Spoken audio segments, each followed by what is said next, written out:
Okay, continuing with the footprint series, here we have part 3, imbalance. In this video, we'll be going over what imbalance is and what to look for, going over the 2 most common types and use cases, and finishing it up with a quick example.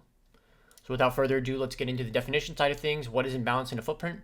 So imbalance is when we have an overwhelming amount of aggressive participants in the same direction where there's very little participation on the opposing side. We'll often see the liquidity providers being more absent here. The reason why providers will be more absent here is this is normally the beginning signs of toxic order flow, which is the taking of liquidity from market makers that negatively impacts their models. We'll normally see this present in positional opens, or even more likely going to be positional pukes. So as a result, liquidity providers will just pull their orders to save themselves from getting eaten through, and as a result, this will exacerbate the slippage that takers end up eating. This will resolve itself in 2 ways. Either aggressors will lose steam and price will mean revert, or aggressors will sustain and providers will be forced to hedge out their delta.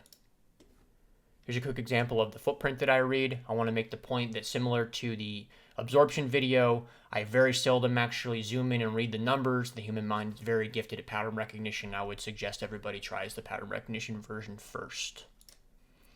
When we're reading imbalance, it's important that we understand that the spread is crossed diagonally, so therefore the imbalances will be recorded diagonally. Imbalance types and use cases. So first off, we're going to have reversion. This is going to be exhaustive imbalance, a sign of reversal. We're trading into a key level or extreme of value where we're watching for aggressors to start to give up or lose steam. This will likely be followed by clear absorption and then momentum loss, and the reversion begins.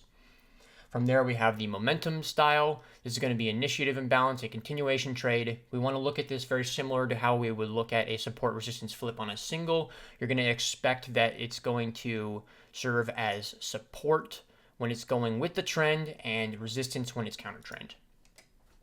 Here we have our quick example. We have a 5-minute chart overlaid on a TPO. We can see that as we trade into the extreme of the day, we have our first wave of imbalance, followed by our second wave, which leads to reversion back up to the mean of the day, and the move is ended by a wave of imbalance as well. Quite extreme imbalance, we want to point out.